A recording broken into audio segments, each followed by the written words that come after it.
अल्हम्दुलिल्लाह वकफ़ा वस्सलामुन अला इबादिहिल्लज़ीना इस्तफ़ा खुसूसन अलल्लज़ी ला नबिय्य बअदहु व अलल्लज़ीना इत्तबअू फ़ी सातिल उसरा अम्मा बाद फ़अऊज़ु बिल्लाहि मिनश शैतानिर रजीम बिस्मिल्लाहिर रहमानिर रहीम मिनल मुअमिनीना रिजालुन सदक़ू मा आहदुल्लाह फ़मिनहुम मन क़ज़ा नहबहु व मिनहुम मन यंतज़िर व मा बद्दलू तब्दीला। सदक़ल्लाहुल अज़ीम। अज़ीज़ रफ़्क़ा, जिस मौजू पर चंद बातें आपके सामने रखनी है वो दरअसल एक शख्सियत का तारुफ़ है, अल्लामा शिबली नोमानी, उनके अफ़कार, उनकी हयात और उनकी खिदमत। अल्लामा शिबली नोमानी के बारे में कितने लोगों ने कुछ पढ़ा है या कितने नाम सुना है? ये इस बहुत ही मशहूर और मारूफ और बहुत ही बासलाहियत शख्सियत के साथ सबसे बड़ा जुल्म ये होगा कि जो रिकग्निशन अल्लामा को मिलना चाहिए था वो रिकग्निशन मिला नहीं इनको। शिबली नोमानी, इनका नाम असल में मोहम्मद शिबली रखा गया था। ये 1 जनवरी और 1 मई 1 में 1857 यहाँ 4 जून लिखा है। हयात शिबली में अल्लामा सैयद सुलेमान नदवी ने 1 मई लिखा है। को बिंदवल में, आजमगढ़ में एक सिगड़ी वो है, उसमें जो है वो परगना, उसमें एक बिंदवल गांव है। बिंदवल गांव में ये पैदा हो गया। बहुत ही मशहूर और मारूफ आजमगढ़ का ये गांव है बिंदवल। ख़ासतौर से अल्लामा का चूँकि घराना वहाँ आबाद था और अल्लामा का घराना जो है वो बहुत ही मशहूर और मारूफ घराना था उस वक्त। मतलब इनके दादा और इनके परदादा वगैरह बहुत मारूफ थे। दादा इनके वकील थे, इनके वालिद साहब खुद वकील थे। ये 4 भाई थे, चारों भाई वकील थे। कोई इलाहाबाद हाई कोर्ट में प्रैक्टिस करता था, कोई आजमगढ़ कोर्ट में प्रैक्टिस करता था। यानी तालीम के एतबार से ये बहुत ही मशहूर और मारूफ घराना था। और जैसा कि उस वक्त आजमगढ़ वगैरह में या जो म्यूनसिपल कॉरपोरेशन जो हुआ करती थी उसमें ये हुआ करता था कि पूरे ज़िले के जो बड़े लोग हुआ करते थे, जो मारूफ लोग हुआ करते थे, उनको बुलाकर कमेटी तश्कील दी जाती थी और वो कमेटी जो है पूरे मामला देखा करती थी। तो उसमें अल्लामा शिबली नोमानी का घराना भी उसमें शामिल रहा करता था।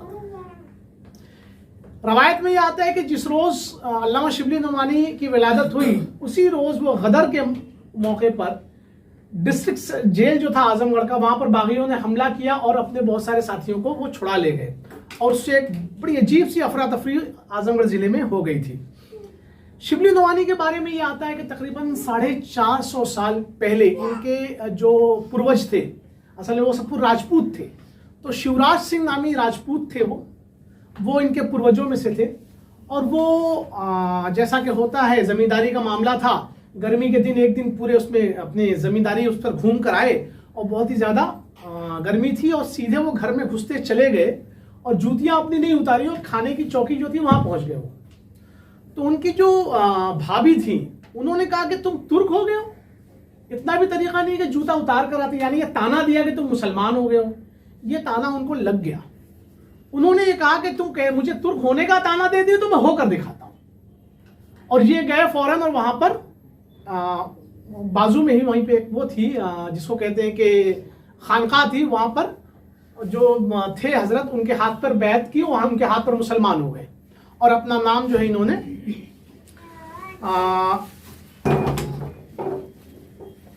इनके नाम जो था वो सिराजुद्दीन रखा। इनके पूर्वजों शिवराज सिंह का उनका नाम जो है वो सिराजुद्दीन रखा गया। अच्छा, बिंदवल के बाजू में एक गांव धरसन है, वहां पर शिवराज सिंह की जो दूसरी शाख है खानदान की, वो आज भी आबाद है और आज भी वो हिंदू है। शिवराज सिंह के पोते जो सोहराब थे उन्होंने जो है वो बैत की और बाकायदा इजाज़त ली खलीफा उसकी बैत करने की अपने पीर से, मुर्शिद से, और उसी के एतबार से ये शेख कहलाए। वरना आजमगढ़ में जो राजपूत घराने जो मुसलमान होते हैं वो दरअसल अपना नाम खान रखते हैं, लेकिन उसके बरखिलाफ जो है ये इन्होंने अपना नाम अपने उसके साथ शेख बढ़ाया और ये पूरा खानवादा जो है शेख के नाम से मशहूर हुआ। शिबली नोमानी के दादा मुंशी मोहम्मद हसन अली मरहूम, उनके भाई मुंशी वारिस अली, ये सब जो कलेक्ट्रेट था आजमगढ़ का वहाँ पे मुख्तार थे। इनके नाना शेख कुर्बान कंबर ये बजाते खुद एक बहुत मशहूर वकील थे। ये शेख कुर्बान कंबर जो हैं शिबली नोमानी के नाना थे और मौलाना हमीदुद्दीन फराही के दादा थे। ये खुद बजाते खुद एक बहुत मशहूर वकील थे। शिबली नोमानी के जो वालिद थे शेख हबीबुल्लाह, वो भी बजाते खुद वकील थे। शिबली नोमानी अपने भाइयों में सबसे बड़े थे। पहले मोहम्मद शिबली, उसके बाद फिर मेहदी हसन, फिर मोहम्मद इसहाक और मोहम्मद जुनैद, ये चार के चारों वकील थे। शिबली नोमानी शुरू में जो इल्म हासिल किया, जो घरों में मकतब में पढ़ा जाता था, जैसे उस वक्त शुरफा के घरानों का रवाज था, वैसे पढ़ा। उसमें एक दिलचस्प वाकया ये है कि इनके वालिद ने इन पर यह दबाव डाला कि तुम वकालत करो और किसी रोजगार से वाबस्ता हो जाओ। तो उन्होंने वकालत करने का इनका दिल तो नहीं चाहता, लेकिन चूंकि वालिद का प्रेशर था इसलिए इन्होंने वकालत के लिए किताबें वगैरह खरीदी और फिर उसको पढ़ना शुरू किया और जोर जोर से पढ़ते रहते, अपने भाई मेहदी हसन को भी सुनाया करते थे। और ऐसे होता रहा। इम्तिहान का वो आया तो शिबली नोमानी ने इम्तिहान में अपना वो भरा कि इम्तिहान के लिए मैं अपियर होऊंगा। मेहदी हसन ने भी भर लिया। नतीजा निकला तो शिबली नोमानी फेल हो गए, मेहदी हसन पास हो गए। ये हाल हुआ था।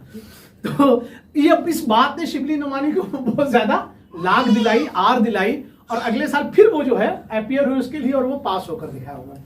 उनको ये लाग हुई, या आर आया कि मैं पढ़ने के लिए था, मेरे ऊपर दबाव था, मैंने पढ़ा, और मेहदी हसन को तो मैं सिर्फ सुनाता रहा, तो मेहदी हसन पास हो गया और मैं फेल हो गया। खैर, जैसा कि उस वक्त शुरफा का रवाज था, पहले घरेलू तालीम जो है वो घर में हुई, उसके बाद फिर मकतब में डाला गया। पहले जो इनके उस्ताद थे उसमें मोहम्मद यूसुफ फरंगी महल्ली थे, ये नज़ीर हुसैन दहलवी के शागिर्द थे। उसके बाद मौलवी शुक्रुल्लाह थे, ये वहीं करीब में जौनपुर में गांव है सबराहत, वहाँ के रहने वाले थे। मौलाना अली अब्बास चिरैया कोटी थे, और फिर मौलाना हिदायतुल्लाह साहब, ये उनके उस वक्त मकतब के उस्ताद थे। लेकिन उनकी तालीम का असल सिलसिला जो शुरू हुआ वो जब वो गए मौलाना फारूक चिरैया कोटी के पास।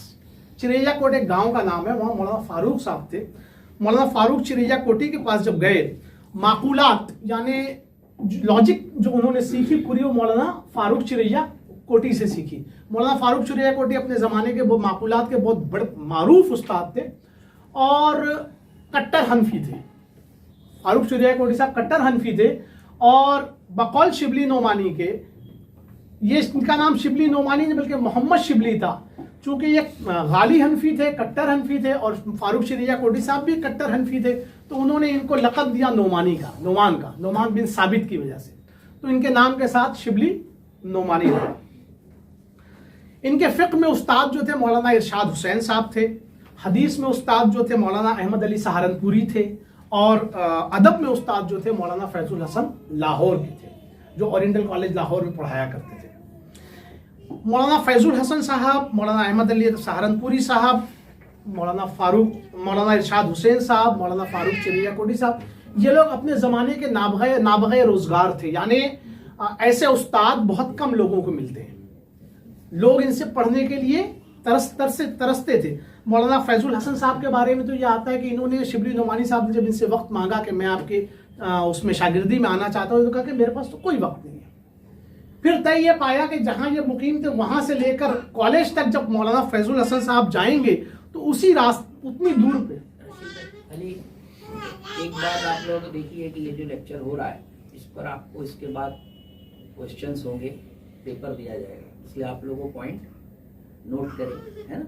ये हमारा चूंकि एक लर्निंग सेशन है, तो आपको असाइनमेंट के तौर पर इस लेक्चर के बाद क्या दिया जाएगा, व्हाट्सएप पे पेपर भेजा जाएगा, जिसको आपको क्या करना है, उसके जवाब देना है, इसलिए आप पॉइंट्स नोट करें, है ना, बीच में माफ करना जी। तो मौलाना फैजुल हसन साहब ने इस शर्त पर उनको अपनी शागिर्दी में लिया कि मकान से कॉलेज तक जाते हुए जो वक्त होगा वो शिबली नोमानी तुम्हारा होगा, और मौलाना शिबली नोमानी ने उसकी पासदारी की, और वहीं पे मौलाना फैजुल हसन साहब से अदब सीखा। और अदब भी ऐसा सीखा शिबली नोमानी ने कि उनके बाद सैयद सुलेमान नदवी उनके शागिर्द हुए। आप जानते हैं मौलाना सैयद सुलेमान नदवी का जो मामला था वो कैसा था।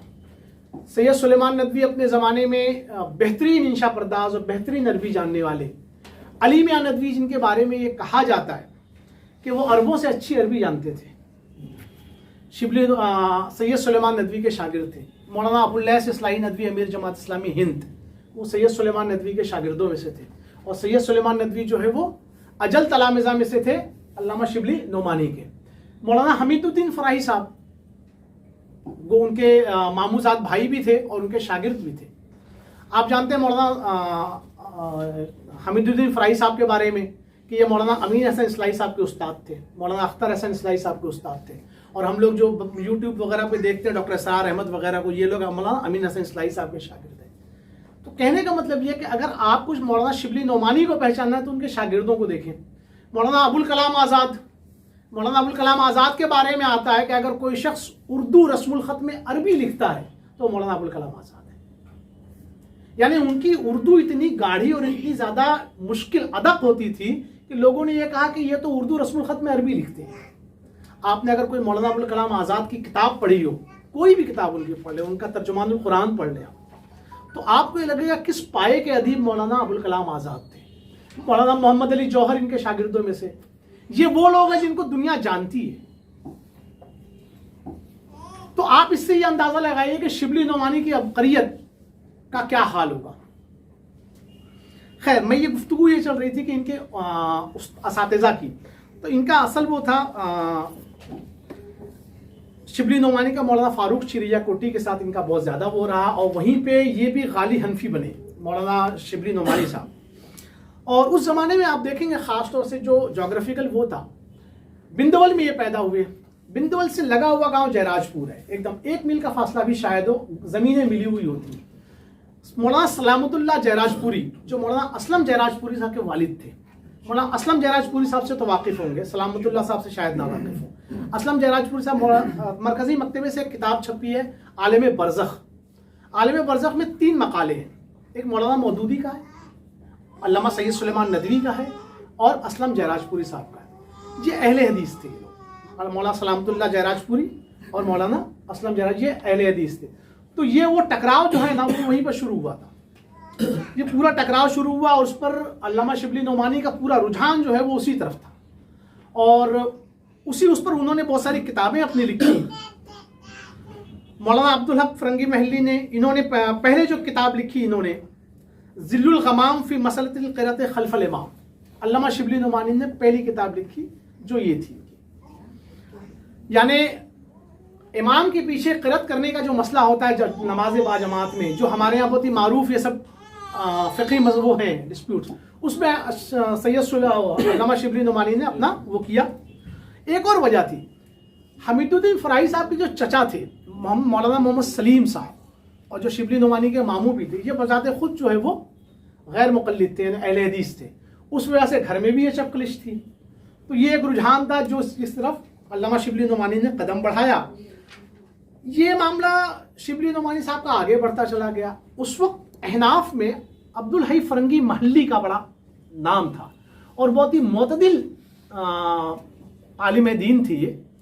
तो इन्होंने एक किताब लिखी थी, उस किताब का नाम था इमामुल कलाम फ़ीमा यतअल्लक़ु बिल क़िराअत ख़ल्फ़ल इमाम, और उसमें उन्होंने जो है वो चारों मसालिक में इमाम के पीछे क़िराअत करने के मसले को बड़ी खूबसूरती से वाज़ेह किया था और ये बताया था कि फ़लाँ फ़लाँ दलाइल के साथ है। मौलाना शिबली नोमानी ने इसका जवाब दिया था इस्कातुल मुक़्तदी अला इंसातुल मुक़्तदी में। और फिर उसके बाद जब ये मुलाकात करने अब्दुल हई फरंगी महली के पास गए तो अल्लामा अब्दुल हई फरंगी महली ने बड़े ही पुरसोस और दर्दमंद अंदाज में शिबली नोमानी को ये बात समझाई कि तुम अपनी उम्र क्यों ज़ाया करते हो इन फजूल चीज़ों में, इसका कोई हल नहीं है। 1400 साल से चले आ रहे हैं और आगे अगर दुनिया बाकी रही तो 1400 साल तक चलेंगे। उस बात का शिबली नोमानी पर बहुत असर हुआ और शिबली नोमानी ने फिर जो है वो अपनी राह बदली और फिर वो शेर और शायरी की दुनिया में आए। वो कि शेर और शायरी की दुनिया में पहले भी थे, लेकिन उसके बाद फिर वो शेर और शायरी की दुनिया में आए और उसी शेर और शायरी की दुनिया के बाद फिर मौला फारूक चिरिया कोटी की वसातत से ये अलीगढ़ पहुंचे और अलीगढ़ में ये असिस्टेंट प्रोफेसर की हैसियत से इनका अरबी के असिस्टेंट प्रोफेसर की हैसियत से इनका तकर्रर हुआ। 40 रुपये माहवार जो है वो इनकी तनख्वाह थी। ये अल्लामा शिबली नोमानी का दूसरा दौर है। अल्लामा शिबली नोमानी का जो असल कारनामा है वो यहाँ से शुरू होता है। ये सर सैयद अलीगढ़ का सफ़र 1881 में इन्होंने किया। सर सैयद से इनका मेलजोल बहुत बड़ा।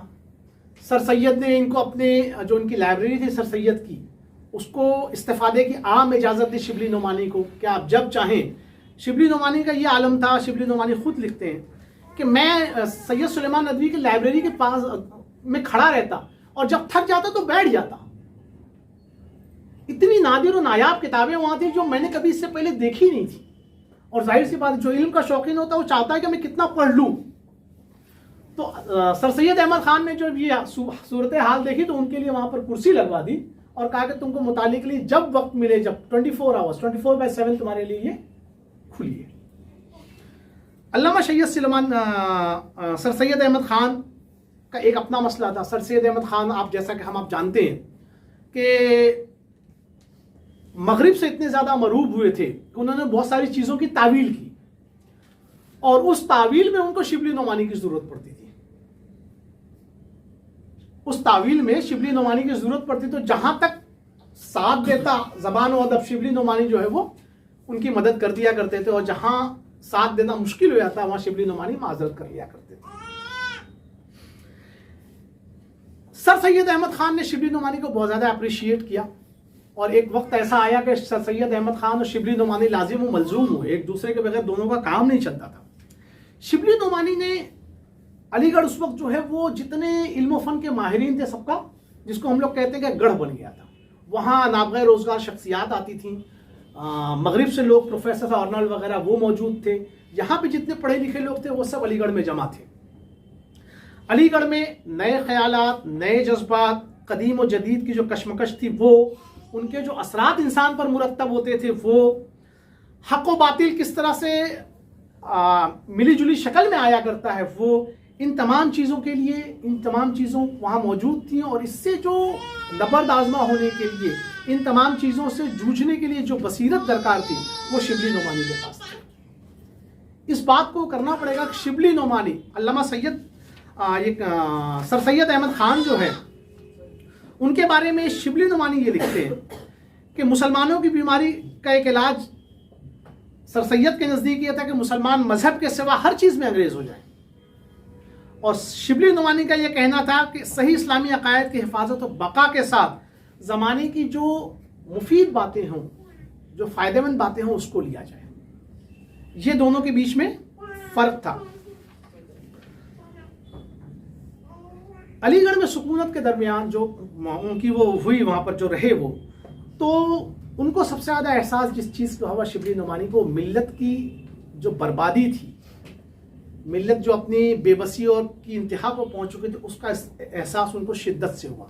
और ख़ास तौर से जो अंग्रेज़ मुसन्निफ़ीन की लिखी हुई किताबें जब उन्होंने पढ़ी तो उसमें इस बात का एहसास बहुत ज़्यादा हुआ कि हमारी अपनी तारीख़ को डिस्टॉर्ट करके किस तरह हम ही को पेश किया जा रहा है।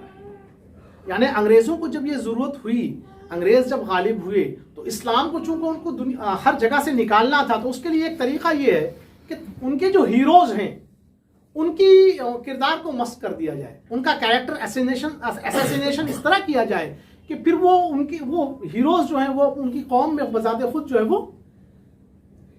मबगूज़ बनकर रह जाए। तो ये काम वो बड़े चालाकी से किया करते थे। अल्लामा सैयद सुलेमान शिबली नोमानी ये लिखते हैं कि ये अंग्रेज़ जो तारीख़ लिखते हैं तो कितनी ही गलत तारीख़ लिखें लेकिन बेहवाला नहीं लिखते।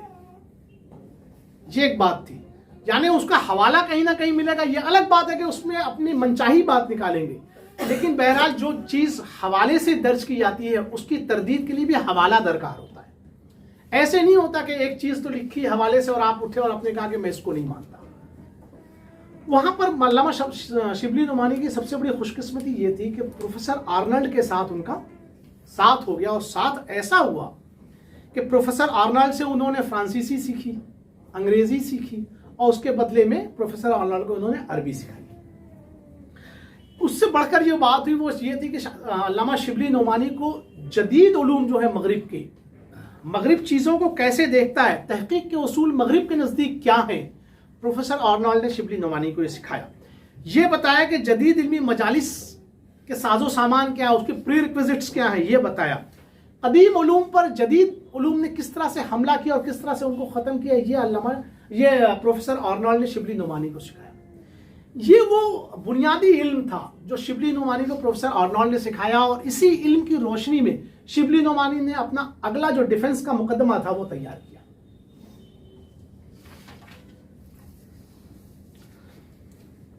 उसके बाद शिबली नोमानी की एक जो शोहरत हुई थी उसमें वो बहसियत शायर के पहले उसमें हुई अलीगढ़ में, और शायर की हैसियत के बाद जब उनको सर सैयद अहमद खान का पूरा 24/7 साथ नसीब हुआ, तो उसके बाद वो एक सर सैयद अहमद खान के बाद उनका अपना वो था, क्लास था, और ये बाकायदा कई साल तक चला। तकरीबन 16 साल उन्होंने अलीगढ़ में गुजारे, और ये 16 साल ही वो असल थे जिन्होंने शिबली नोमानी को शिबली नोमानी बनाया।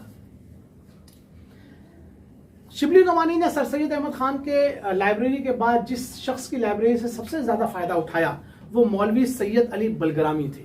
इनके पास भी बेहिसाब किताबें थीं और ये बहुत ही लायक व फायक आदमी थे। अल्लामा शिबली नोमानी ने चूंकि खुद ये मदरसे से पढ़े हुए थे, सारी चीज़ें वो जानते थे, इब्तदाई वो सब कुछ था, और उस वक्त मुल्की और मिली हालात क्या थे ये भी किसी से पोशीदा नहीं है। तो इन्होंने अपनी शेर व शायरी की मसरूफियत छोड़ी। शेर व शायरी में इनका जो है शेरुल अजम, ये बहुत ही मशहूर इनका वो किताब है। उसमें उन्होंने शायरी चीज़ क्या है, शायरी कैसे वजूद में आती है, उसकी माहियत क्या होती है, उसके महासिन क्या और माहिब क्या होते हैं, इस यानी उसके खूबसूरती और उसकी बदसूरती क्या होती है, इस पर बहुत ही खुलकर बहस की। ये पूरी फारसी में शेरुल अजम, ये अल्लामा सैयद सुलेमान शिबली नोमानी ने किया। उसके बाद उन्होंने एक चीज़ की, एक किताब लिखी मवाज़ने दबीर व अनीस, बहुत मशहूर किताब उनकी है। उसमें ये चूंकि उसके शागिर्द थी, क्या कहते हैं, मरसिया के शायर थे ये लोग, दबीर और अनीस दोनों, और इन्होंने ख़ासतौर से आप देखें इमाम हुसैन के कत्ल पर, वाक़े करबला पर इनकी लंबी लंबी पूरी वो है नज़्म, वो मरसिये हैं। तो उसमें अल्लामा सैयद शिबली नोमानी ने ये बताया है कि दोनों में कौन फायकतर है। ये भी एक पढ़ने के लायक चीज़ है, जिसको अदब से दिलचस्पी होगी वो ज़रूर इस किताब को पढ़े। उसके बाद एक चीज़ और, शिबली नोमानी ने अल मामून लिखी। पहले एक छोटी सी किताब उनकी आई थी मुसलमानों की गुज़िश्ता तालीम, उसके बाद अल मामून लिखी। अल मामून में उन्होंने अब्बासी खलीफा मामून रशीद के बारे में पूरा लिखा उन्होंने, और उनकी ये उनका प्लान ये था कि पूरी अब्बासी खलीफा की तारीख लिखेंगे। लेकिन बहरहाल वो लिखते लिखते जो है अल मामून लिखने के बाद उन्होंने अपना इरादा बदल दिया। अल मामून के बाद उन्होंने सीरतुन नोमान लिखी, इमाम अबू हनीफा की सीरत पर, और सीरतुन नोमान वगैरह में तहकीक का मेयार इतना आला है कि रेफरेंस बुक के तौर पर ये सब किताबें इस्तेमाल होती हैं, यूज़ की जाती हैं। उसके बाद उन्होंने जो किताब लिखी जिसका सबसे ज़्यादा शोर हुआ वो अल फारूक थी।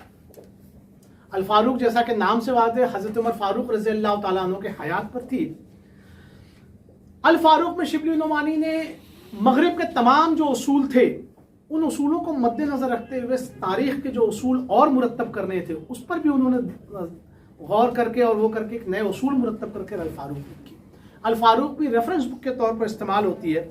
और इस बात को याद रखें कि अल फारूक जो है आज हज़रत उमर फारूक रज़ी अल्लाह ताला अन्हु की सीरत पर एक लासानी किताब है।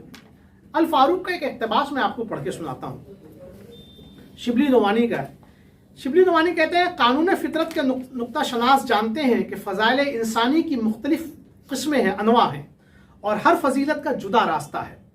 मुमकिन बल्कि कसीरुल वुकू है कि एक शख्स एक फजीलत के लिहाज से तमाम दुनिया में अपना जवाब नहीं रखता, लेकिन और फ़ज़ाइल से उसको बहुत कम हिस्सा मिला। सिकंदर बहुत बड़ा फातेह था लेकिन हकीम न था। अरस्तु हकीम था लेकिन किश्वर सता न था। बहुत नामी गुजरे हैं जो बहादुर हैं लेकिन पाकीज़ा अखलाक न थे। बहुत से पाकीज़ा अखलाक थे लेकिन साहबे तदबीर न थे। बहुत से दोनों के जामे थे लेकिन इल्म फजल से बेबहरा थे। आप हज़रत उमर के हालात और उनकी मुख्तलिफ हैसियतों पर नज़र डालिए, साफ नज़र आएगा कि वो सिकंदर भी थे और अरस्तु भी, मसीह भी थे और सुलेमान भी, तैमूर भी थे और नौशेरवा भी, अबू हनीफा भी थे और इब्राहिम अदहम भी। ये हज़रत उमर फारूक रज़ी अल्लाह ताला अन्हु पे ये इक़्तिबास आप देखें ये उर्दू अदब का शाहकार है। अल फारूक के बारे में एक बहुत ही ज़बरदस्त किस्सा है कि जब अल फारूक लिखने का ख्याल शिबली नोमानी को आया तो ज़रूरी किताबें यानी तारीख़ तबरी वगैरह नहीं थी उस वक्त मौजूद, छप कर आई नहीं थी। तो उन्होंने थोड़ा सा उस मामले को पोस्टपोन किया और सर सैयद अहमद ख़ान के गोशगुजार भी ये बात की कि मैं अल फारूक लिखने का इरादा करता हूँ। तो सर सैयद अहमद ख़ान ने कहा कि भाई देखो, नवाब इमादुल मुल्क जो हैं सैयद हुसैन बलगरामी, उनसे ज़रा पूछ लो। वो सर सैयद के जो कॉलेज था अलीगढ़, उसके सबसे बड़े डोनर थे उस वक्त। तो सर सैयद को और शिया थे, तो सर सैयद को इस बात का अंदेशा हुआ कि कहीं अल फारूक लिखने से वो बुरा ना मान जाए और कॉलेज का जो है वो डोनेशन बंद ना कर दे। ये उनके उसमें था।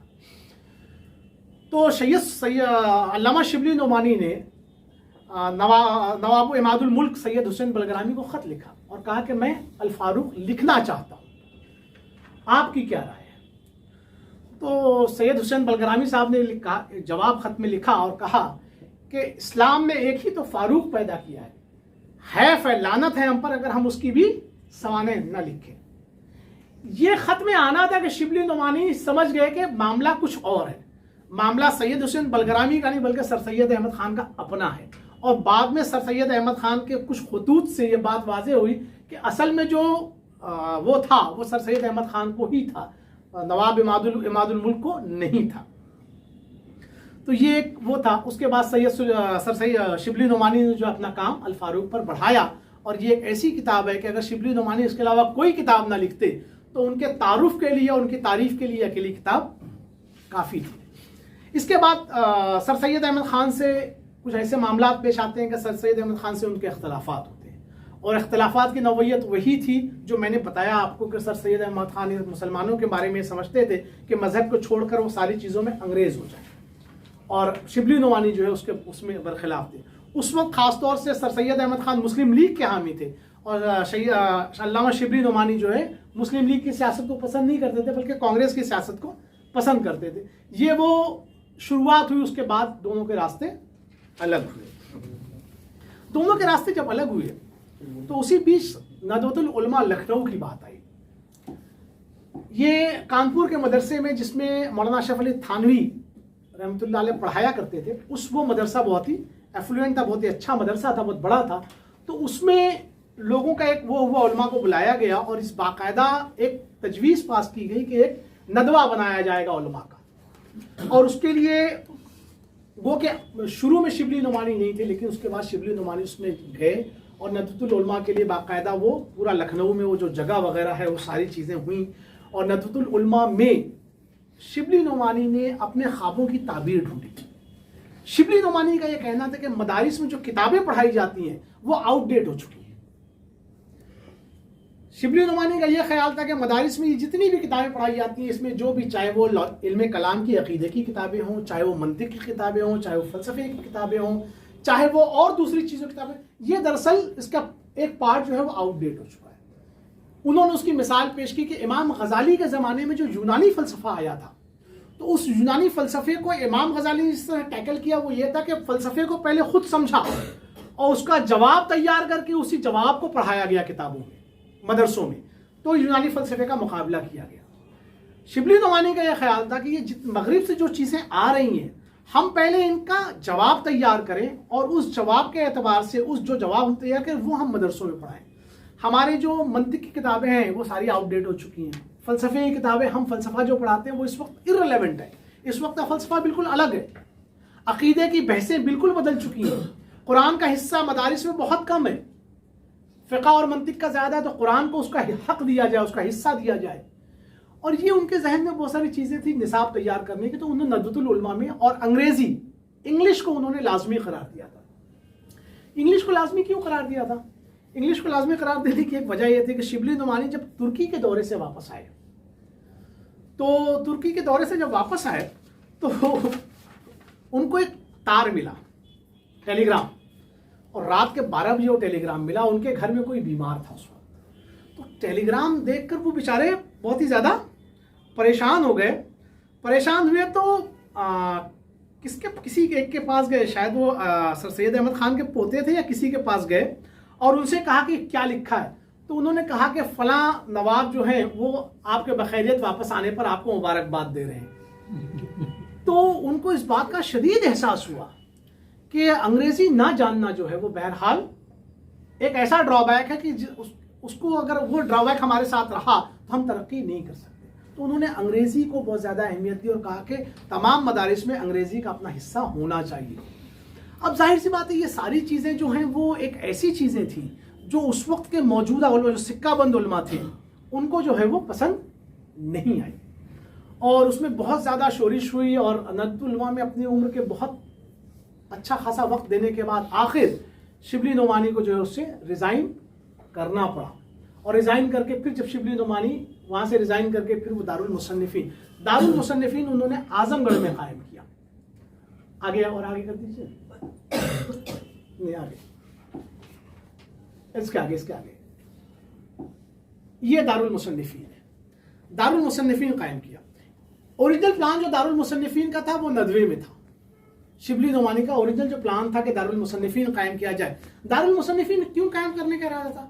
उनका एक शिबली नोमानी कहना है था कि एक ऐसी टीम तैयार की जाए लिखने पढ़ने वालों की जो इस वक्त के जो तकाजे और ज़रूरतें हैं इस्लाम की उसको पेश कर सके जदीद कालिब में, आजकल की ज़बान में, आजकल के उसमें डिस्कोर्स में उसको पेश करें। उसी के लिए उन्होंने इसका वो किया। ये जो जहाँ इस वक्त दारुल मुसन्निफीन है ये अल्लामा सैयद सुलेमान नदवी के ख़ानदान की जगह है। तकरीबन ये 10.5 बीघे की थी, तकरीबन समझिए 4 एकड़ के आसपास की जगह है। और अल्लामा सैयद सुलेमान नदवी की पूरे ख़ानदान की जगह थी। उन्होंने बाकायदा इसको वक्फ करवाया और दारुल मुसन्निफीन वहाँ बनवाया। दारुल मुसन्निफीन उस वक्त तो नहीं बन पाया पूरा, बाद में अल्लामा सैयद सुलेमान नदवी और इन लोगों की कोशिशों से दारुल मुसन्निफीन बना। दारुल मुसन्निफीन अल्लामा सैयद सुलेमान नदवी के ख्वाबों की ताबीर थी। इस दारुल मुसन्निफीन के बाद सैयद सुलेमान नदवी और अल्लामा शिबली नोमानी ने एक और काम किया, वो है मदरसतुल इस्लाह को रिवाइव किया। एक मदरसे की ज़रूरत थी। ये मदरसतुल इस्लाह जो है वो सरायमीर में है। सरायमीर जो है वो अल्लामा हमीदुद्दीन फराही के गांव से तकरीबन 1 से 1.5 किलोमीटर दूर है। उसी के साथ इन्होंने शिबली नोमानी ने, मैं उसको इसके बारे में बताता चलूँ, ये लीजिए नेशनल कॉलेज, लिए पीछे वाला, पीछे इसके पीछे ये शिबली नेशनल कॉलेज इन्होंने बनाया। शिबली नेशनल कॉलेज में बहुत पहले इसकी बुनियाद पड़ चुकी थी। फिर ये हाई स्कूल तक गया, उसके बाद फिर ये तनज़्ज़ुल का शिकार हुआ, फिर इसके बाद फिर ये नेशनल, इस वक्त शिबली नेशनल कॉलेज है। इसके पास इतना बड़ा कैंपस और सारी चीज़ें, इसके पास इतना इंफ्रास्ट्रक्चर मौजूद है कि एक यूनिवर्सिटी बन सकता है इस वक्त। लेकिन सबसे बड़ी बदकिस्मती ये है कि आज़मी हजरात के लिए जो सियासत का अखाड़ा है वो ये है। इस वक्त आज़मी हजरात की जितनी भी तगोदा होती है वो नेशनल कॉलेज पर होती है, शिबली कॉलेज पर होती है। और शिबली कॉलेज की इस वक्त जो ज़ुबू हाली है उसमें पता नहीं 80 या कितनी इस वक्त तकर्रुरी मतलब प्लेसमेंट की जगह हैं जो नए अपॉइंटमेंट करने हैं, लेकिन अपॉइंटमेंट इसलिए नहीं हो रहे कि एक कमेटी जीतती है तो दूसरा उसके खिलाफ केस कर देती है, वहाँ से स्टे ऑर्डर आता है और नए जितने भी वो अपॉइंटमेंट होते वो रुक जाती है। ये कई सालों से चल रहा है और जिसको आज एक यूनिवर्सिटी की शक्ल में होना चाहिए था वो अभी भी सिसक रहा है कॉलेज की शक्ल में। ये अल्लामा शिबली नोमानी के ख्वाबों का वो था जो इस वक्त अभी भी तशनाइब इसको पूरा होना है। इसके बाद सैयद शिबली नोमानी ने जो मदरसतुल इस्लाह उस वक्त कायम हो चुका था, उन्होंने जोर देकर अल्लामा हमीदुद्दीन फराही को उस्मानी यूनिवर्सिटी से बुलवाया और कहा कि तुम यहाँ आओ और यहाँ पर काम करो।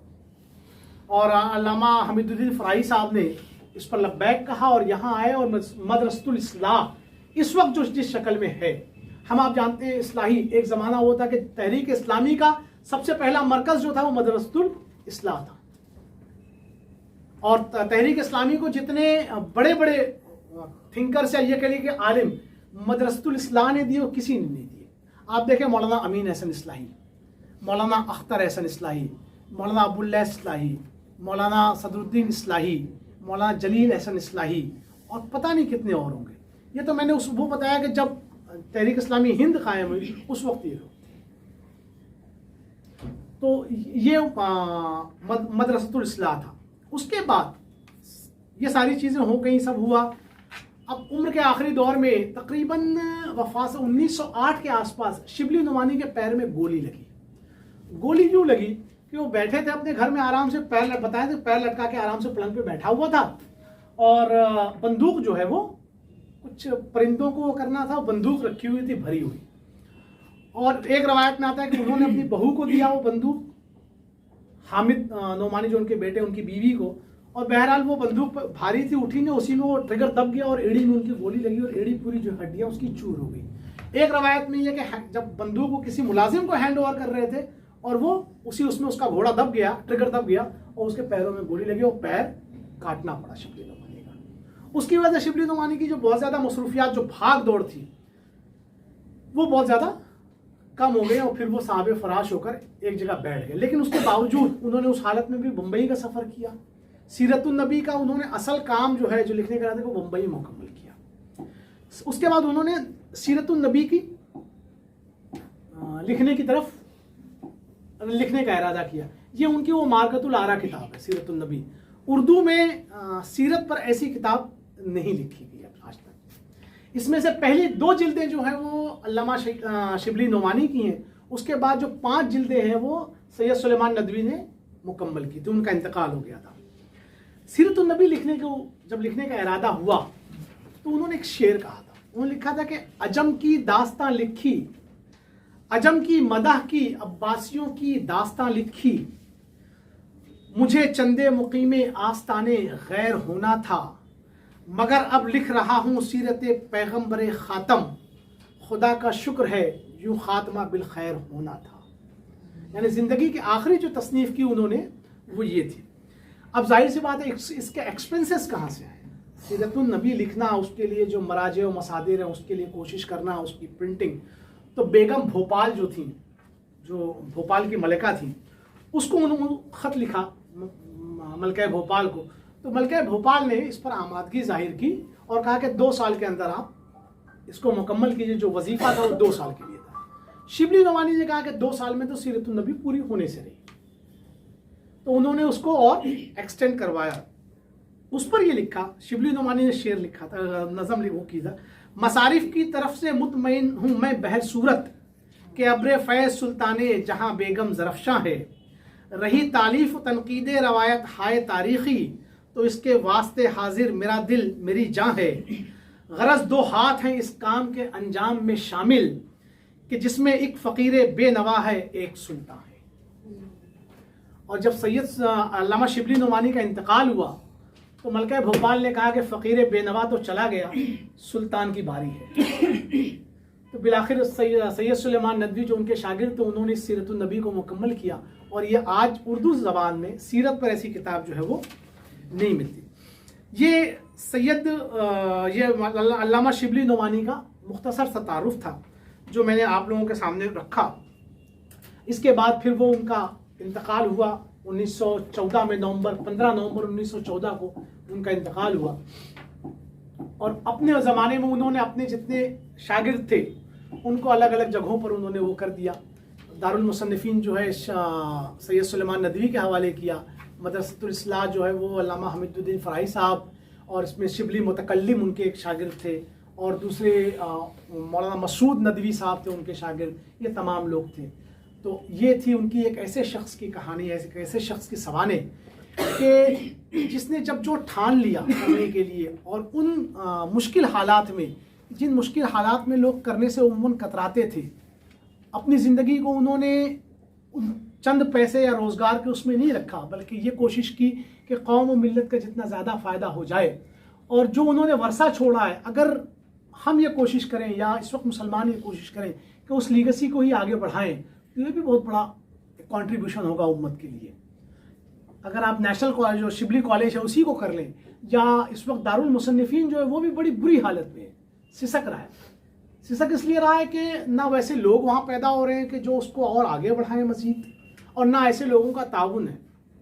इस वक्त जो है वो दारुल मुसन्निफीन के डायरेक्टर मौलाना वहीदुद्दीन खान साहब के साहबजादे जो इस वक्त दिल्ली में वो थे, सानी हसनैन ने, डॉक्टर ज़फ़रुल इस्लाम खान, वो उसके चेयरमैन हैं। इसके पहले वो प्रोफेसर इश्तियाक ज़िल्ली साहब थे, तो उनकी तबीयत वगैरह ख़राब थी तो उन्होंने रिज़ाइन कर दिया और ज़फ़रुल इस्लाम खान साहब जो है वो इस वक्त के डायरेक्टर हैं। तो बहरहाल ये इल्मी काम था जिसमें ताउन बहरहाल ज़रूरी था, लेकिन जैसा ताउन उम्मत को देना चाहिए था, कौम को देना चाहिए था, वैसा ताउन शिबली नुमानी को ज़िंदगी में नहीं मिला। वो अकेले शख्स की दास्तान थी। नदवे को फिर से पुराने ढर्रे पर लाने में जिन लोगों का हाथ था, नदवा जो इसकी ओरिजिनल शक्ल थी, जो इसको बनाना चाहते थे शिबली नुमानी के एक ऐसा बने इंस्टीट्यूट, लेकिन शिबली नुमानी को बहरहाल वहाँ से वापस आना पड़ा। और वो जो हमारे जो मौलवी हजरात थे जो मदरसों से पढ़े होते हैं और फिर वही चाहते हैं कि यही सब कुछ है और ऐसे ही हो, उन लोगों की बहरहाल वो हुई और शिबली नुमानी को बहरहाल वहाँ से इस्तीफ़ा देना पड़ा। तो ये चंद बातें थी जो मैंने इस ज़िम्न में आप लोगों के सामने अर्ज़ की हैं। इसमें से बहुत सारे वाक़यात मैंने छोड़ दिए हैं, इसलिए कि बहरहाल सिर्फ अगर एक हयात शिबली सैयद सुलेमान नदवी ने जो लिखी है वो 600 सफ़ों से ज़ायद की किताब है। बहुत सारे वाक़यात उसमें हैं, बहुत सारे वाक़यात मैंने छोड़ दिए हैं। लेकिन बहरहाल ये देखें कि एक शख्स ने जब अपना एक नस्बुल ऐन बना लिया तो उसके लिए वो जुड़ गया। ऐसा नहीं था कि बहुत ज़्यादा पैसे वगैरह वो थे, लेकिन बहरहाल सारी उसके बावजूद, कमियों के बावजूद, सारे उसके बावजूद अल्लामा शिबली नुमानी ने जो करना चाहा उसकी तरफ कदम बढ़ाया। उसमें से बहुत सारी चीज़ों को उन्होंने खुद अचीव किया और बाकी चीज़ों के लिए लोगों के लिए छोड़ा कि वो उसको उस ढंग पर आगे बढ़ाएं। अल्लाह ताला से दुआ है कि हमें भी ऐसे ही हमारे सीनों में आग जलाए और हम भी कुछ ऐसे ही काम अपने ज़िम्मे लें। नहीं तो कम से कम शिबली नुमानी, अल्लामा शिबली नुमानी के छोड़े हुए वर्से को अल्लाह ताला से दुआ है कि मुझे आप सबको इसकी तौफीक अता।